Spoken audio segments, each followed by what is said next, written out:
Hello guys, कैसे हैं आप लोग? अच्छे अच्छे होंगे। आप लोगों की पढ़ाई अच्छी चल रही होगी। आप सब लोगों का आपके अपने ऑनलाइन प्लेटफॉर्म प्रयाग एकेडमी में एक बार फिर से बहुत बहुत स्वागत है। हम लोग सामान्य अध्ययन के अंतर्गत कुछ महत्वपूर्ण बहुविकल्पीय प्रश्नों को कर रहे थे, और जो लोक सेवा आयोग उत्तराखंड द्वारा आयोजित की जाने वाली ईओ और रेवेन्यू और टैक्स इंस्पेक्टर से ज़्यादातर खास करके उसी को लक्ष्य करके बनाई गई है, जो 26 नवंबर को होने वाली परीक्षा है। तो आशा है आप लोगों को हमारा प्रयास अच्छा लग रहा होगा, और आप लोग अपना जो है यानी कि व्यू वो कमेंट के माध्यम से दे सकते हैं। तो अभी तक आप लोगों ने यदि चैनल को सब्सक्राइब नहीं किया है तो प्लीज़ चैनल को सब्सक्राइब कर लीजिए। और चलिए शुरुआत करते हैं आज की हम प्रश्नावली।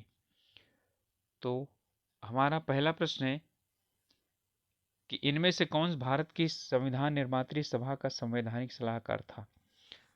तो एम.सी. चीतलवाड़, या के.एम. मुंशी, या जवाहरलाल नेहरू, या वी.एन. राव। तो आप लोग जानते हैं कि जो वी.एन. राव थे, ठीक है, यही क्या थे? संविधान निर्मात्री सभा के संवैधानिक सलाहकार थे। भारतीय संविधान सभा में महिला सदस्यों की कुल संख्या कितनी थी? 10 थी, 12 थी, 13 थी, या 15 थी? तो कुल महिला सदस्यों की संख्या कितनी थी? वो थी 15। भारतीय संविधान सभा ने भारतीय राष्ट्रीय ध्वज की रूपरेखा को कब अंगीकार किया? यानी कि राष्ट्रीय ध्वज को कब स्वीकार किया? 23 अगस्त 1947, 13 सितंबर 1947, 15 अगस्त 1947, या 22 जुलाई 1947? तो कब स्वीकार किया? 22 जुलाई 1947। कमेंट करके बताइए 22 जुलाई 1947 किस रूप में मनाया जाता है? राष्ट्रीय राष्ट्रध्वज दिवस के रूप में। भारतीय संविधान को बनाने हेतु भारतीय संविधान सभा के कुल कितने अधिवेशन हुए? यानी कितने अधिवेशन हुए जिसमें कि क्या हुआ? भारत का संविधान निर्मित हुआ। 7 अधिवेशन। अधिवेशन का मतलब है संपूर्ण सभा बुलाई गई। 9 अधिवेशन, 12 अधिवेशन और 15 अधिवेशन।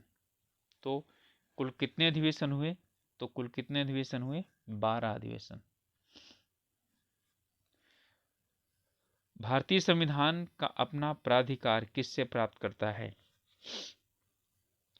भारतीय स्वतंत्रता अधिनियम 1947, भारत यानी समाज के सभी वर्गों के लोगों द्वारा प्रतिनिधित्व संविधान सभा से, भारत की जनता से, राष्ट्रपति तथा सर्वोच्च न्यायालय से। ये सब गलत है। शुरुआत होता है हम भारत के लोग, हम भारत के लोग से शुरुआत होता है, इसलिए क्या है? भारत की जनता से प्राप्त करता है। संविधान सभा का चुनाव किस आधार पर होगा? समान मताधिकार, ये बिल्कुल गलत है। अल्पसंख्यक मताधिकार, ये भी गलत है। वर्गीय मताधिकार या सर्व मताधिकार? ठीक है, तो किसके द्वारा? वर्गीय मताधिकार के द्वारा ये चुना गया। वर्गीय मताधिकार का मतलब कुछ विशेष वर्ग चुने गए, उन्हीं में से कुछ को चुना जाना था। संविधान सभा की प्रांतीय संविधान समिति के अध्यक्ष कौन थे? देखिए, केंद्रीय संविधान समिति के अध्यक्ष तो पंडित जवाहरलाल नेहरू थे। फिर है बी.आर. अम्बेडकर, राजेंद्र प्रसाद और सरदार पटेल। तो बाकी दूसरी जो यानी कि प्रांतीय संविधान समिति थी, उसके कौन थे अध्यक्ष? सरदार पटेल।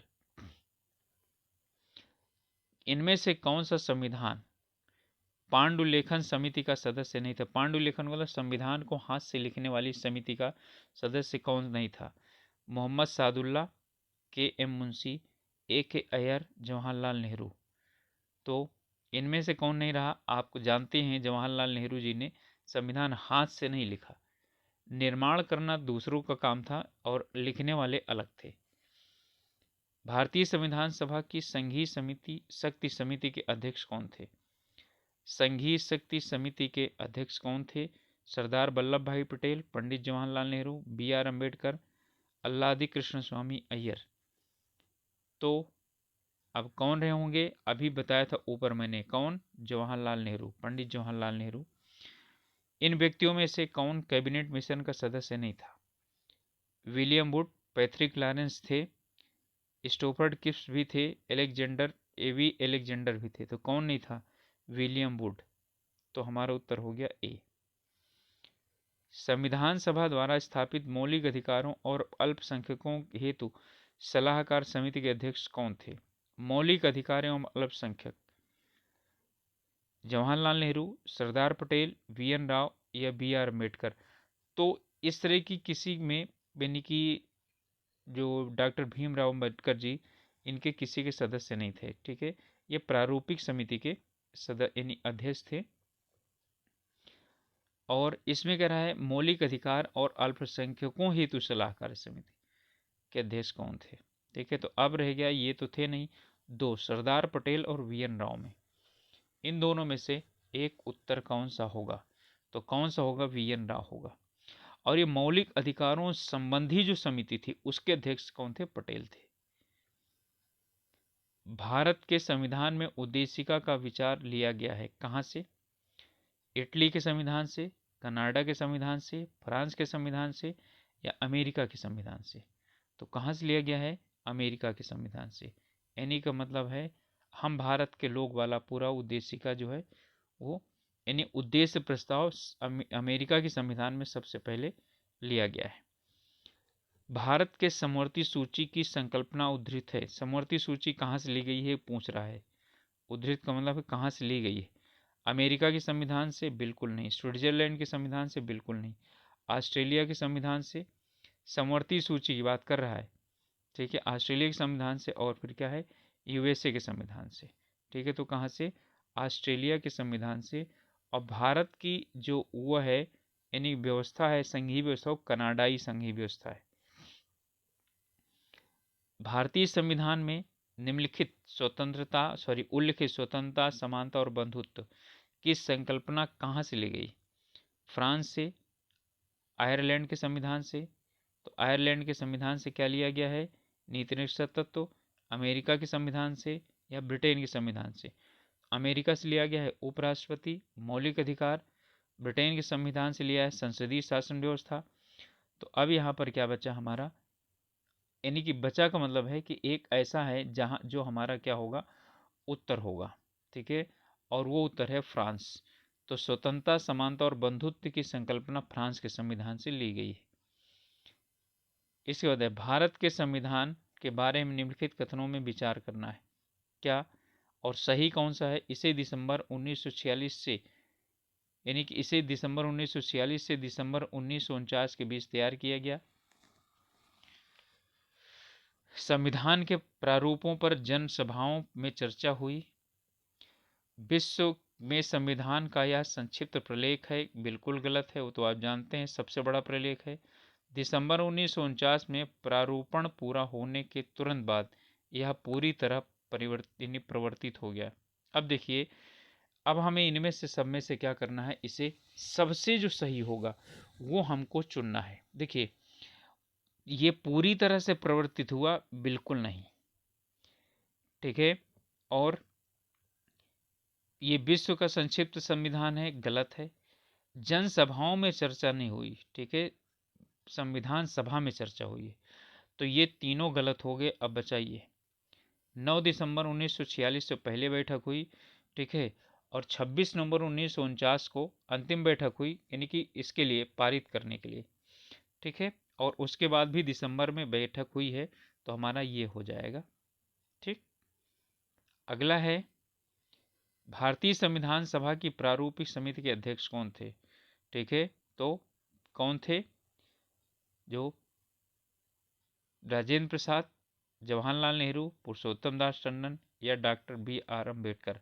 ठीक है, तो भारत के मूर्धन्य विधि यानी कि विधिवेत्ता और विधि विशेषज्ञ कौन? Doctor B R. अम्बेडकर।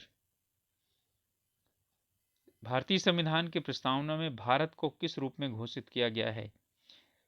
एक सार्वभौम प्रजातांत्रिक, एक समाजवादी प्रजातांत्रिक गणतंत्र, या सार्वभौमिक समाजवादी धर्मनिरपेक्ष प्रजातांत्रिक गणतंत्र, तो यही है।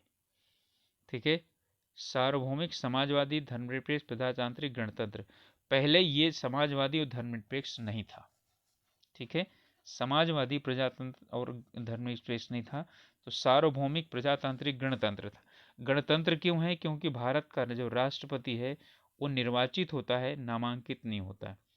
ठीक है, निर्वाचित होता है, इसलिए भारत क्या है? गणतंत्र है। संविधान की प्रस्तावना सभी भारतीय नागरिकों को निम्न में से कौन सा एक उपबंध कराने के लिए वायदा नहीं करती? प्रस्तावना की बात है। सामाजिक न्याय है, राजनीतिक न्याय है, विचार की स्वतंत्रता है, पूजा की समानता नहीं है। पूजा की क्या है? पूजा की जो है स्वतंत्रता है। तो हमारा उत्तर हो जाएगा डी, पूजा की स्वतंत्रता है। पूजा की समानता की बात नहीं करता है। समानता जो है ना, यानी कि इसकी बात नहीं करता है। तो समानता जो है ना, संविधान में न्याय तो तीन है, सामाजिक, आर्थिक और राजनीतिक न्याय। ठीक है, और जो समानता है वो आपकी पूजा की समानता के नहीं आता इसमें। ठीक है, इसके बाद अगला है, भारत के संविधान की उद्देशिका में कितने प्रकार के न्याय की व्यवस्था की गई है? अब आ गया, अभी मैंने यानी आप लोगों को क्या किया है? न्याय बताया है। ठीक है, तो कितने प्रकार के? तीन, सामाजिक, आर्थिक और राजनीतिक न्याय। इनमें से कौन सा वर्ष 1975 में भारतीय संविधान की प्रस्तावना में सम्मिलित नहीं किया गया? ठीक है, बंधुत्व, संप्रभु, समानता और अखंडता। क्या? संप्रभु। ठीक है, प्रभुत्व संपन्न पहले से ही था, तो बंधुत्व और समानता और अखंडता, सॉरी जो है क्वेश्चन जो है यानी गलत है, मैंने मतलब समझ यानी व्याख्या गलत की है। इसमें कह रहे हैं 1975 में भारतीय संविधान की प्रस्तावना में सम्मिलित नहीं था। 1975 में भारतीय संविधान, क्योंकि 76 में परिवर्तन हुआ ना, तो कौन सा शब्द नहीं था? संप्रभु भी थी, अखंडता भी था, ये समानता भी था, बंधुत्व तो नहीं सम्मिलित था। ठीक है, तो जो है यही तो कह रहा है 1975 में भारतीय संविधान के प्रस्ताव में सम्मिलित नहीं था। ठीक है, संप्रभु तो था, समानता की बात आती है, अखंडता की बात आती है। ठीक है, बंधुत्व की बात है।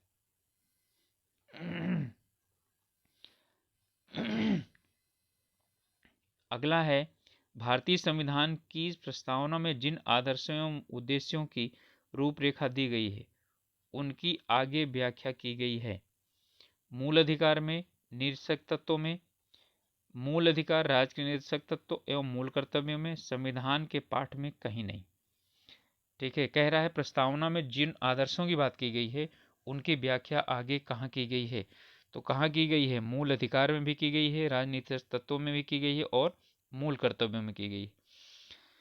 संवैधानिक व्याख्या में उद्देशिका उपयोगी है क्योंकि यानी संविधान की कहीं पर भी समस्या आती है उसे व्याख्या करने के लिए उद्देशिका को देखा जाएगा। कारण क्या चीज है? यह मूल्य भारित शब्दों का प्रयोग करती है, यह संविधान निर्माताओं के वास्तविक लक्ष्य और दर्शन को सम्मिलित करती है, शक्ति और परिसीमनों का स्रोत है, यह संविधान की आधारभूत विशेषताओं की संपूर्ण सूची प्रदान करती है। देखिए, अब ये आपका गलत हो गया और ये गलत हो गया। अब इन दोनों में से आपको क्या करना है? चुनना है। ठीक है, तो ये संविधान आधारभूत विशेषताओं की सूची नहीं उपलब्ध कराती, ये लक्ष्य को, वास्तविक लक्ष्य, संविधान निर्माताओं के वास्तविक लक्ष्य को क्या करती है? प्रदर्शित करती है। तो हमारा उत्तर यही हो जाएगा। भारतीय संविधान की उद्देशिका में संशोधन किया गया कब? 17वें संविधान संशोधन, 24वें संविधान, 42वें संविधान या 44वें संविधान संशोधन में। अब तक उद्देशिका में सिर्फ एक बार संशोधन किया गया है और वो कब किया गया है? 42वें संविधान संशोधन के द्वारा। इसके बाद है भारतीय संविधान की प्रस्तावना में पंथ निरपेक्ष शब्द जोड़ा गया। कब जोड़ा गया? 42वें संविधान संशोधन के द्वारा। क्योंकि प्रस्तावना में जोड़ने की जहां तक बात आती है, पहली बार सिर्फ अभी तक 42वां में ही हुआ है। निम्नलिखित उद्देश्यों में से कौन सा एक भारत के संविधान की उद्देशिका में सन्निविष्ट नहीं है? यानी उद्देशिका में क्या नहीं लिखा? विचार की स्वतंत्रता, आर्थिक स्वतंत्रता, अभिव्यक्ति की स्वतंत्रता, विश्वास की स्वतंत्रता। ठीक है, तो इसमें किसकी स्वतंत्रता यानी कौन सी स्वतंत्रता जो है सम्मिलित नहीं है? तो आर्थिक न्याय की बात करता है ना कि जो है आर्थिक स्वतंत्रता की बात करता है। ठीक है, विचार, अभिव्यक्ति, विश्वास की स्वतंत्रता। ठीक है, और इसमें आर्थिक स्वतंत्रता जो है ये आर्थिक न्याय की बात करता है। तो ये थे 25 प्रश्न। और साथ ही साथ आप लोगों से एक रिक्वेस्ट है कि अभी तक चैनल को सब्सक्राइब नहीं किया है तो प्लीज़ सब्सक्राइब कर लीजिए और अपने ग्रुप्स में शेयर कर दीजिए। मिलेंगे अगले वीडियो में, तब तक के लिए आप लोग अपने स्वास्थ्य का ध्यान रखिए, पढ़ाई कीजिए। Okay, all the best.